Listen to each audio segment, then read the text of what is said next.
कहानी का शीर्षक समय की रेत, कालांतर, शैली, रहस्य, थ्रिलर और ऐतिहासिक कल्पना। कहानी का सार, सिनॉप्सिस।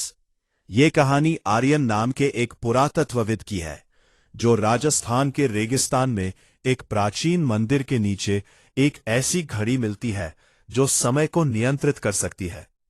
लेकिन वो अकेला नहीं है जो इसे खोज रहा है। एक गुप्त संगठन और सदियों पुराने रक्षक उसके पीछे है। अध्याय 1, रेत का बुलावा। जैसलमेर की तपती धूप और उड़ती हुई धूल ने आर्यन के चेहरे को सुखा दिया था। उसकी जीप कुलधरा के सुनसान खंडहरों के बीच से गुजर रही थी। लोग कहते हैं कि ये गांव शापित है, लेकिन आर्यन के लिए शाप सिर्फ अनसुलझी पहेलियां थे। सर, आगे रास्ता बंद है, ड्राइवर रहमत ने ब्रेक मारते हुए कहा। आर्यन ने अपना चश्मा उतारा और सामने देखा। एक विशाल टीला रास्ते को घेरे हुए था, लेकिन टीले के बीच से पत्थर की एक नक्काशीदार चोटी झांक रही थी। आर्यन की धड़कनें तेज हो गईं। उसके पास मौजूद नक्शा करीब 200 साल पुराना था, और वो ठीक उसी जगह खड़ा था जहां नक्शे पर एक्स का निशान था। उसने अपना बैग उठाया और जीप से नीचे उतरा। रहमत, तुम यहीं रुको। अगर मैं 2 घंटे में वापस ना आऊं तो कैंप में खबर कर देना। खोज की शुरुआत। जैसे जैसे आर्यन उस चोटी के करीब पहुंचा, उसे समझ आया कि ये कोई साधारण मंदिर नहीं था। पत्थरों पर बनी आकृतियां मानव इतिहास की नहीं लग रही थी। वहां ग्रहों की स्थिति और कुछ अजीबोगरीब गणनाएं उकेरी गई थीं। उसने एक भारी पत्थर को धक्का दिया और एक पुरानी चरमराहट के साथ जमीन के अंदर जाने का रास्ता खुल गया। नीचे घोर अंधेरा था और एक ठंडी हवा का झोंका बाहर आया, जिसमें सदियों पुरानी नमी और चंदन की महक घुली थी। अपनी टॉर्च जलाकर वो सीढ़ियों से नीचे उतरा। दीवारों पर बने चित्र उसे कुछ बताने की कोशिश कर रहे थे। एक युद्ध, एक चमकता हुआ यंत्र, और फिर सन्नाटा। अंत में वो एक बड़े कक्ष में पहुंचा। कक्ष के बीचों बीच एक वेदी थी और उस पर रखी थी वो घड़ी। वो सोने की तरह चमक रही थी, लेकिन उस पर कोई सुइयां नहीं थी। उसकी जगह पारदर्शी नीलम के पत्थर घूम रहे थे। जैसे ही आर्यन ने उसे छूने के लिए हाथ बढ़ाया, पीछे से एक भारी आवाज आई। इसे मत छूना आर्यन, तुम नहीं जानते कि तुम किस तबाही को दावत दे रहे हो। आर्यन ठिठक गया। उसने पलटकर देखा तो वहां एक साए के अलावा कोई नहीं था। अध्याय 2, साया और समर्पण। आर्यन के पीछे खड़ा साया धीरे धीरे रोशनी में आया। वो एक वृद्ध व्यक्ति था, जिसकी दाढ़ी लंबी और सफेद थी और आंखों में एक अजीब सी चमक थी। उसने राजस्थानी साफा पहना हुआ था, लेकिन उसकी आवाज में वो अधिकार था जो केवल एक रक्षक की आवाज में होता है। तुम कौन हो? आर्यन ने अपनी टॉर्च की रोशनी उस पर डालते हुए पूछा। मेरा नाम विक्रम सिंह है। मैं इस जगह का रखवाला हूं। और तुम एक चोर हो जो इतिहास की सबसे खतरनाक चीज को छूने की कोशिश कर रहा है। वृद्ध ने शांत स्वर में कहा। मैं चोर नहीं, एक पुरातत्वविद हूं। आर्यन ने सफाई दी। मैं इस घड़ी के बारे में शोध कर रहा हूं। ये मानव सभ्यता का एक खोया हुआ टुकड़ा हो सकता है। विक्रम सिंह हंसा, एक कड़वी हंसी। ये कोई टुकड़ा नहीं है आर्यन, ये एक काल पात्र है। इसे इंसानों के लिए नहीं बनाया गया था। इसे समय की धारा को मोड़ने के लिए बनाया गया था। और अगर तुमने इसे सक्रिय किया, तो तुम जो दुनिया देख रहे हो वो रेत की तरह बिखर जाएगी। तभी अचानक मंदिर की दीवारों में कंपन हुआ। ऊपर से धूल गिरने लगी। बाहर से गाड़ियों के आने की आवाज आई। वे आ गए। विक्रम सिंह का चेहरा पीला पड़ गया। कौटिल्य कॉरपोरेशन के लोग। वे इस घड़ी के लिए किसी की भी जान ले सकते हैं। अध्याय 3, मौत से लुका छिपी। आर्यन ने घड़ी की ओर देखा। वो अब भी वेदी पर चमक रही थी। अचानक उसे एहसास हुआ कि अगर वो इसे यहीं छोड़ देता है तो वे लोग इसका गलत इस्तेमाल करेंगे। बिना सोचे समझे उसने घड़ी को उठाया और अपने थैले में डाल लिया। नहीं, विक्रम चिल्लाया, तुमने इसे छूकर अपनी किस्मत पर मौत का मोहर लगा दिया है। तभी मंदिर का मुख्य द्वार धमाके के साथ खुला। काले लिबास में हथियारबंद लोग अंदर दाखिल हुए। उनका नेतृत्व एक लंबे ठंडे चेहरे वाले आदमी ने किया, कैप्टन जोरावर। आर्यन, घड़ी हमें दे दो और तुम यहां से जिंदा जा सकते हो। जोरावर की आवाज पत्थर की तरह ठंडी थी। आर्यन ने विक्रम की ओर देखा। विक्रम ने चुपके से एक दीवार के पीछे की ओर इशारा किया, जहां एक छोटा सा गुप्त रास्ता था। आर्यन ने अपनी फुर्ती दिखाई और एक पत्थर के पीछे छुपकर उस गुप्त रास्ते की ओर दौड़ पड़ा। पकड़ो उसे, जोरावर चिल्लाया। गोलियों की गूंज मंदिर के हॉल में सुनाई दी। आर्यन तंग गलियों और सुरंगों से होता हुआ गुजरा। उसे अपनी सांसों की आवाज सुनाई दे रही थी। वह एक ऐसी जगह पहुंचा जहां से बाहर निकलने का रास्ता एक पुराने कुएं की ओर खुलता था।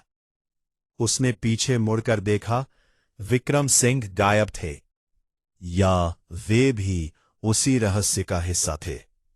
अध्याय 4, घड़ी का पहला चमत्कार। आर्यन कुएं से बाहर निकला और जैसलमेर के टीलों के बीच खुद को अकेला पाया। रात हो चुकी थी। तभी उसके थैले से एक नीली रोशनी निकलने लगी। उसने घड़ी बाहर निकाली। उसके नीलम के पत्थर अब धीरे धीरे घूम रहे थे। जैसे ही उसने एक पत्थर को दाईं ओर घुमाया, अचानक पूरी दुनिया थम गई। हवा में उड़ती रेत रुक गई। दूर चमकती बिजली आसमान में ही जम गई। यहां तक कि उसकी अपनी घड़ी की सुइयां भी रुक गई। ये संभव नहीं है। आर्यन हक्का बक्का रह गया। उसने समय को रोक दिया था, लेकिन कुछ ही पलों बाद उसे चक्कर आने लगे। उसका शरीर कांपने लगा। समय को रोकना उसके शरीर पर भारी पड़ रहा था। उसने जल्दी से पत्थर को वापस घुमाया और सब कुछ सामान्य हो गया। वह रेत पर गिर पड़ा। उसे एहसास हुआ कि यह घड़ी केवल एक यंत्र नहीं, एक जिंदा मुसीबत है। अध्याय 5, बनारस का बुलावा। रेगिस्तान की तपती रेत से बचकर आर्यन जैसे तैसे जैसलमेर रेलवे स्टेशन पहुंचा। उसके पास पैसे कम थे और दुश्मन हर तरफ। उसने अपनी पहचान छुपाने के लिए एक पुरानी चादर ओढ़ ली। उसे याद आया कि उसके दादाजी, जो खुद एक महान संस्कृत विद्वान थे, अक्सर एक नाम लिया करते थे, पंडित ईश्वरी प्रसाद। काशी ही वो स्थान है जहां समय और अनंत का मिलन होता है, आर्यन ने मन ही मन सोचा। ट्रेन की खड़खड़ाहट में उसे नींद नहीं आ रही थी। उसके बैग में रखी वह नीलम वाली घड़ी रह रहकर चमक रही थी। उसे महसूस हो रहा था कि घड़ी उसके शरीर की ऊर्जा सोख रही है। जैसे ही ट्रेन वाराणसी कैंट स्टेशन रुकी, उसे एक अजीब सी शांति महसूस हुई। लेकिन यह शांति तूफान से पहले की थी। वह सीधे मणिकर्णिका घाट की ओर बढ़ा। वहां की तंग गलियों में इत्र, कचौरियों और जलती चिताओं की गंध मिली हुई थी। अंत में एक जर्जर लेकिन भव्य हवेली के सामने वह रुका। द्वार पर लिखा था, काल ज्ञान केंद्र। अध्याय 6, समय की भाषा। पंडित ईश्वरी प्रसाद की उम्र 100 साल के करीब रही होगी। उनकी आंखें मोतियाबिंद से सफेद हो चुकी थी। फिर भी जब आर्यन ने घड़ी मेज पर रखी तो पंडित जी के हाथ कांपने लगे।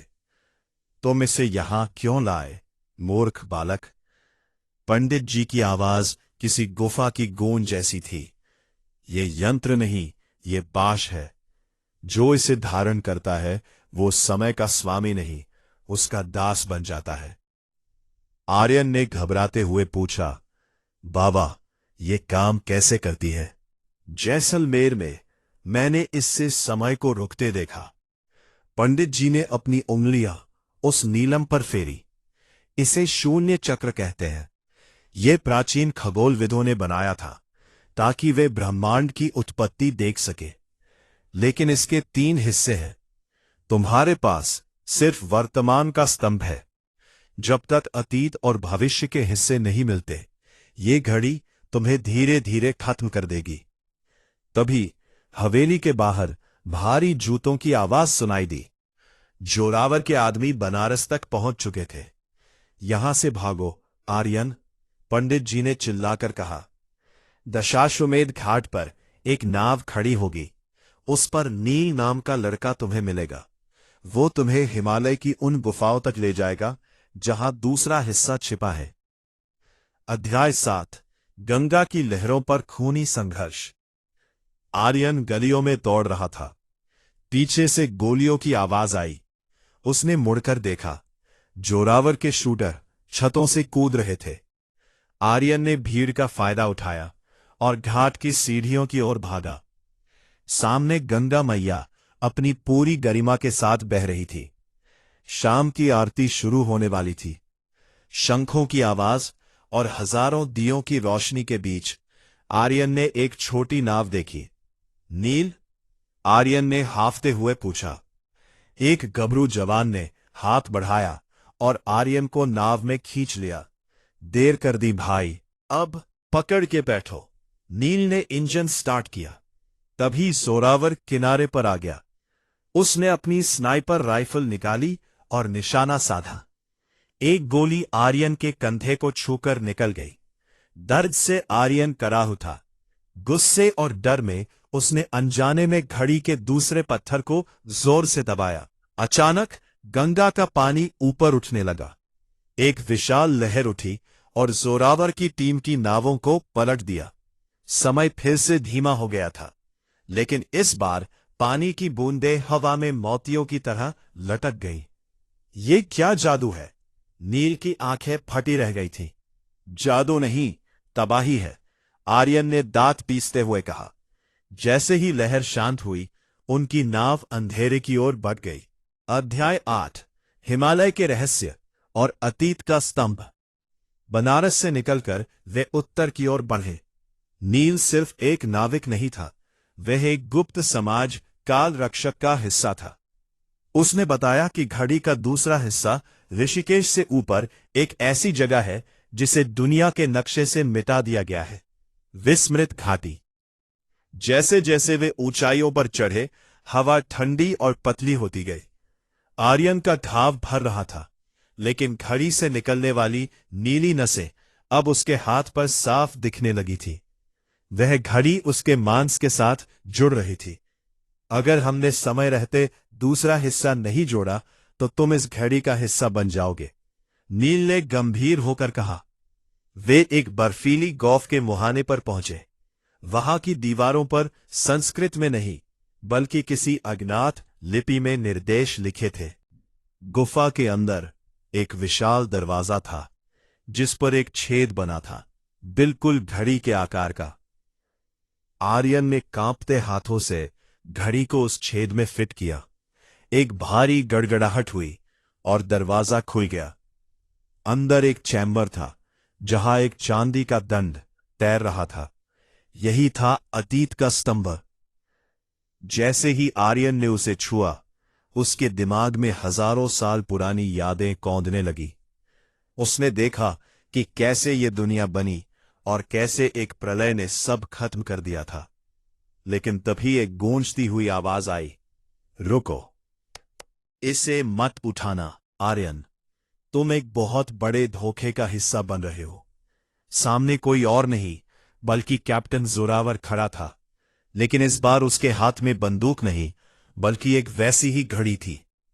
अध्याय 9, हिमालय का विश्वासघात।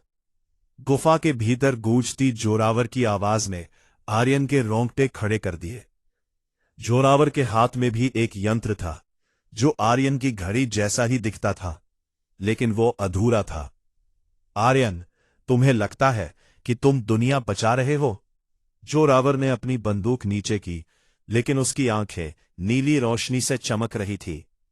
नील और उसके काल रक्षक असल में इस घड़ी को नष्ट करना चाहते हैं। वे नहीं चाहते कि इंसान अपनी गलतियों को सुधार सके। क्या तुम नहीं चाहोगे कि तुम पीछे जाकर अपने माता पिता को उस दुर्घटना से बचा सको? आर्यन ठिठक गया। उसके बचपन का वो घाव फिर से हरा हो गया। 10 साल पहले एक कार एक्सीडेंट में उसने सबको खो दिया था। झूठ बोल रहा है ये, नील चिल्लाया और अपनी म्यान से एक पुरानी तलवार निकाली।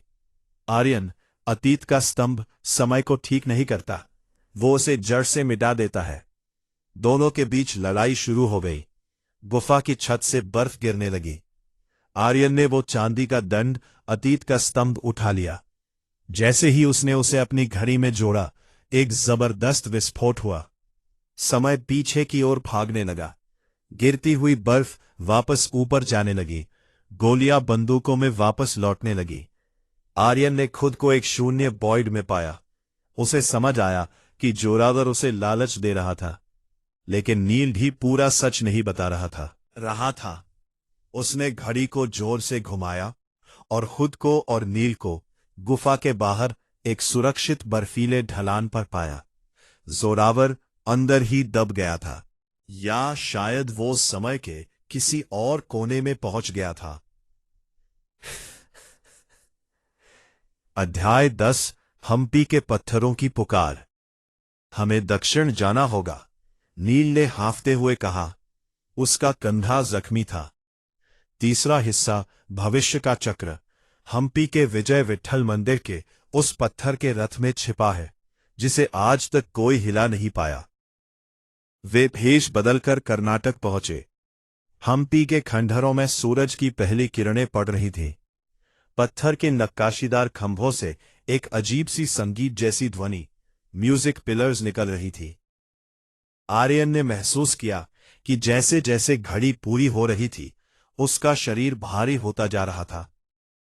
उसके हाथ की नसें अब नीलम की तरह चमकने लगी थी। वो अब इंसान कम और समय का एक हिस्सा ज्यादा लग रहा था। वहां देखो, आर्यन ने इशारा किया। पत्थर का वो विशाल रथ जो सदियों से खड़ा था, आज थोड़ा कांप रहा था, जैसे वो आर्यन की घड़ी की ऊर्जा को पहचान रहा हो। अध्याय 11। काल रक्षकों का अंतिम प्रहार। तभी खंडहरों के पीछे से दर्जनों साये निकले। ये काल रक्षक की मुख्य सेना थी। उनके प्रमुख एक नकाबपोश महिला थी, जिसने अपना नकाब हटाया। आर्यन के पैरों तले जमीन खिसक गई। वह उसकी अपनी मां थी, जिसे उसने मरा हुआ मान लिया था। मां? आर्यन की आवाज लड़खड़ाई। आर्यन, मेरा बेटा, उसने ठंडी आवाज में कहा। मैं मरी नहीं थी, मैं समय के इस पहरे पर तैनात थी। ये घड़ी हमारे परिवार का अभिशाप है। इसे पूरा मत करो। अगर तुमने तीसरा हिस्सा जोड़ा तो तुम इस दुनिया से मिट जाओगे और केवल समय बनकर रह जाओगे। कोई यादें नहीं, कोई शरीर नहीं। नील चुपचाप खड़ा था। आर्यन को समझ आया कि नील उसे यहां तक इसलिए लाया था ताकि उसकी मां उसे रोक सके। लेकिन तभी आसमान काला हो गया। एक हेलीकॉप्टर की गूंज सुनाई दी। जोरावर मरा नहीं था। वह आधुनिक तकनीक और पुरानी नफरत के साथ वापस आ गया था। जोरावर ने पैराशूट से कूदते हुए चिल्लाया, अगर तुम इसे पूरा नहीं करोगे तो मैं करूंगा। उसने एक शक्तिशाली इलेक्ट्रोमैग्नेटिक ग्रेनेड फेंका। अध्याय 12। रथ का रहस्य और बलिदान। धमाके ने सबको तितर बितर कर दिया। रथ का एक हिस्सा टूटकर गिर पड़ा। उसके अंदर से एक छोटा सा सुनहरा गोला निकला, भविष्य का चक्र। आर्यन ने देखा कि जोरावर उसकी ओर झपट रहा है। उसकी मां और नील घायल पड़े थे। आर्यन के पास 2 विकल्प थे, या तो घड़ी को नष्ट कर दे और खुद को बचा ले, या घड़ी को पूरा करके समय की उस शक्ति को संभाल ले जिसे कोई इंसान नहीं संभाल सकता था। उसने अपनी मां की आंखों में देखा। उसने मुस्कुराते हुए सिर हिलाया, जैसे कह रही हो कि अपना फर्ज निभाओ। आर्यन ने वह सुनहरा गोला उठाया। जैसे ही उसने उसे घड़ी के केंद्र में फिट किया, एक सफेद रोशनी ने पूरे हम्पी को ढक लिया। आवाजें बंद हो गईं, हवा रुक गई। जोरावर वही पत्थर का बन गया। आर्यन अब हम्पी में नहीं था।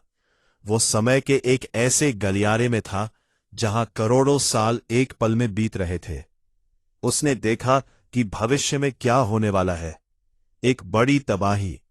उसे उस तबाही को रोकना था, लेकिन उसकी कीमत थी उसका खुद का अस्तित्व। अध्याय 13, शून्य का गर्भाशय, द वोम्ब ऑफ वॉइड।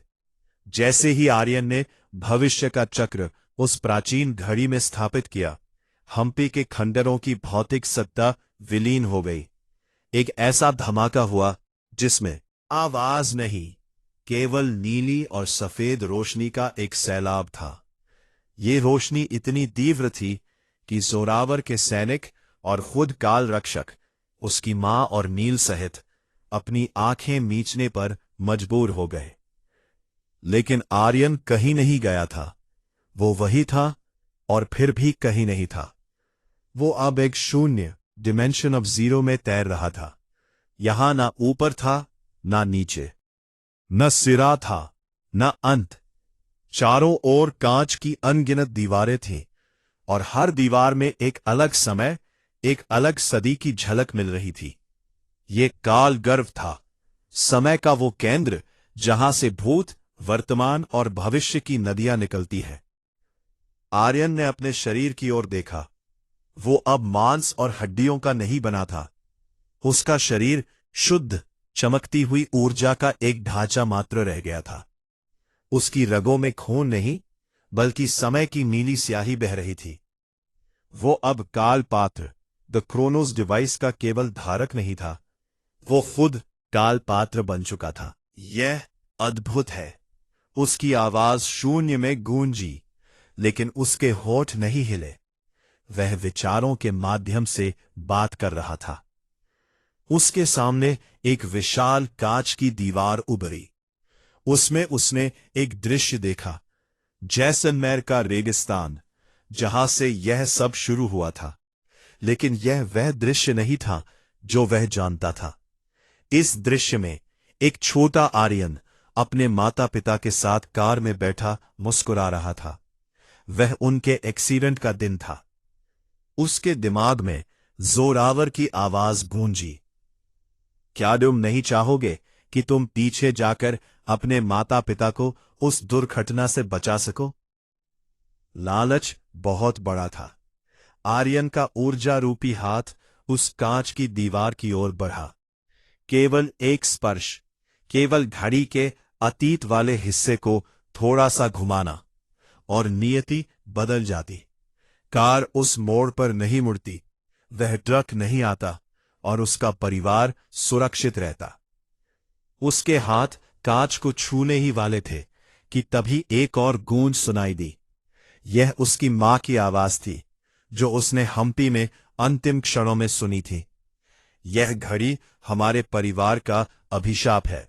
तुम इस दुनिया से मिट जाओगे। आर्यन ठिठक गया। उसने महसूस किया कि घड़ी उसके अस्तित्व को सोख रही है।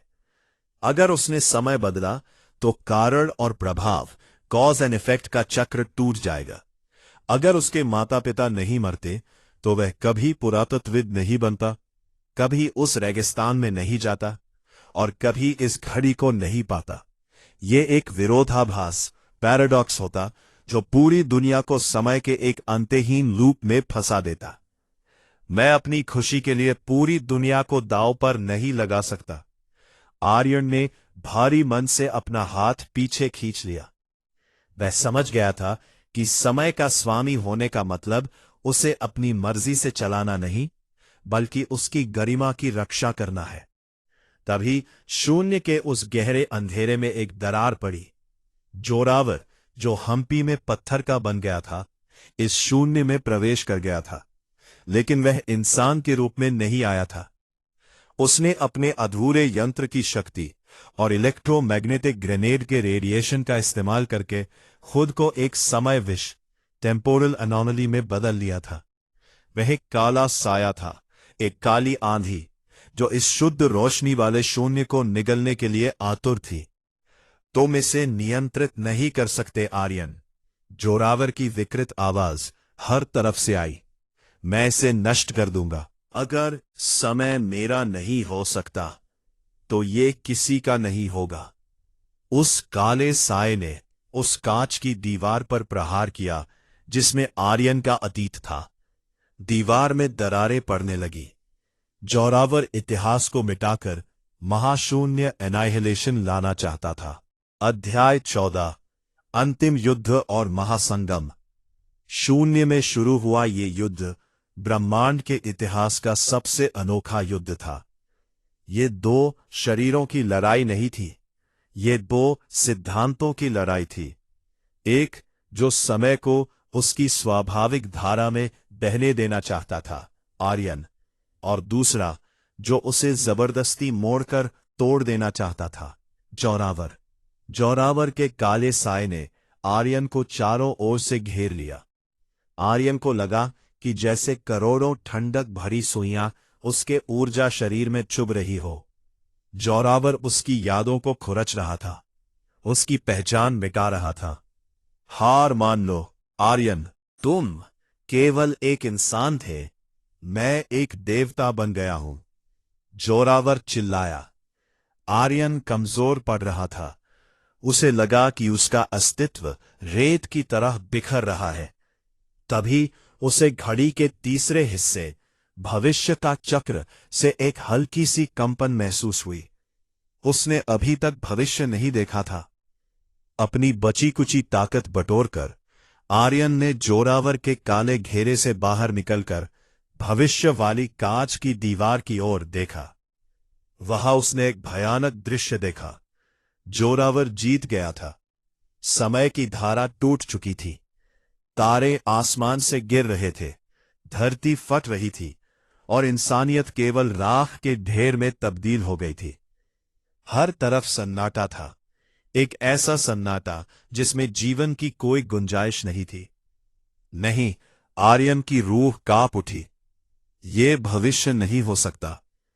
उसने उस भयानक भविष्य को टालने का निर्णय लिया। उसने समझ लिया कि जोरावर को हराने के लिए उसे अपनी इंसानियत का अंतिम मोह भी छोड़ना होगा। उसे पूरी तरह से काल पुरुष, एंटिटी ऑफ टाइम में बदलना होगा। आर्यन ने घड़ी के तीनों हिस्सों, अतीत, वर्तमान और भविष्य को केंद्र में एक साथ दबाया। उसका ऊर्जा शरीर फट पड़ा। उसकी रोशनी इतनी तेज हो गई कि जोरावर का काला साया उसके सामने फीका पड़ने लगा। आर्यन ने खुद को उस विरोधाभास पैराडॉक्स में बदल लिया। वह एक साथ हर समय में मौजूद हो गया।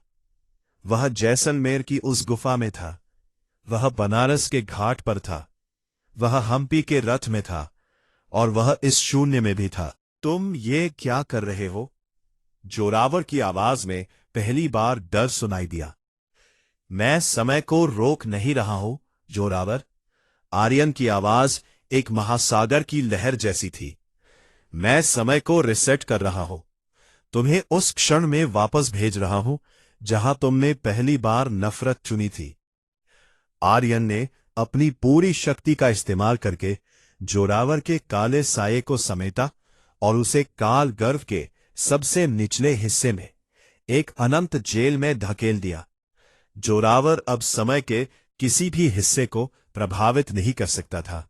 वह एक भूली हुई याद बनकर रह गया। लेकिन इस प्रयास ने आर्यन को पूरी तरह खत्म कर दिया था।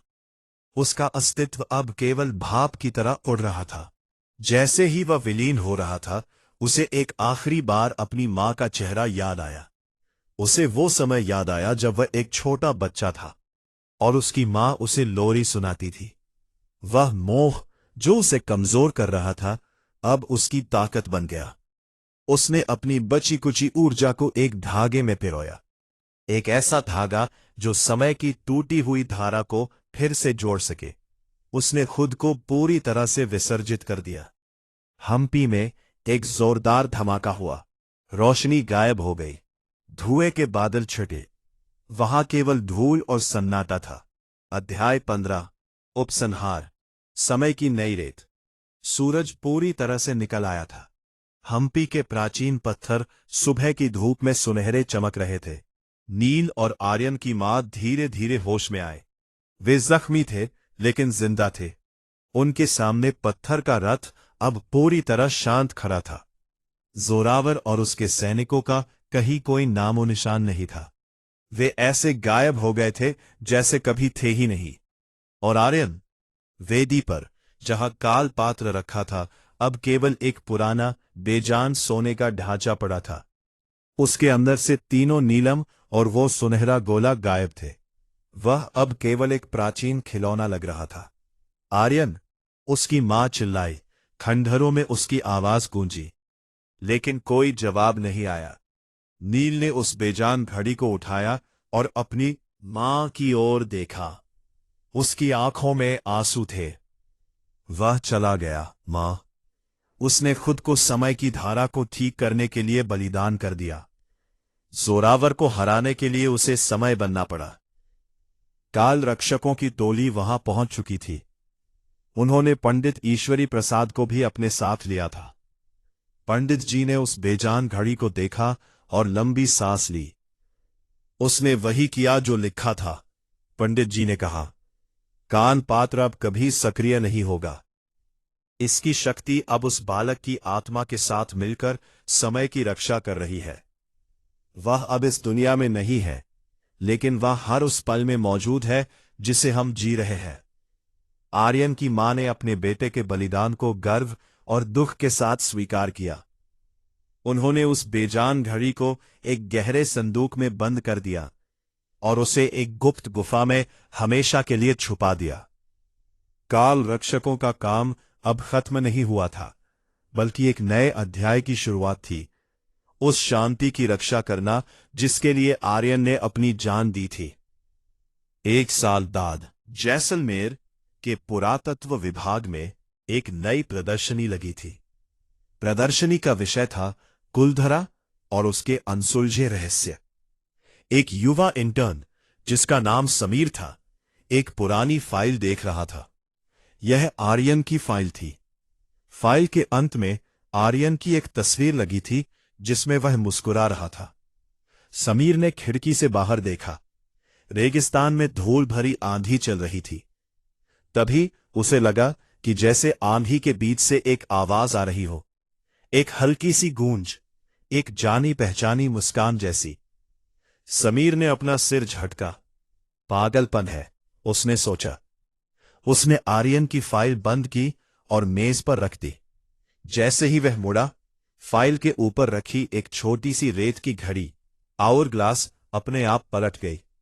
उसकी रेत नीचे गिरने लगी, लेकिन एक पल के लिए, सिर्फ एक पल के लिए, रेत नीचे गिरने के बजाय ऊपर की ओर उड़ी और फिर सामान्य हो गई।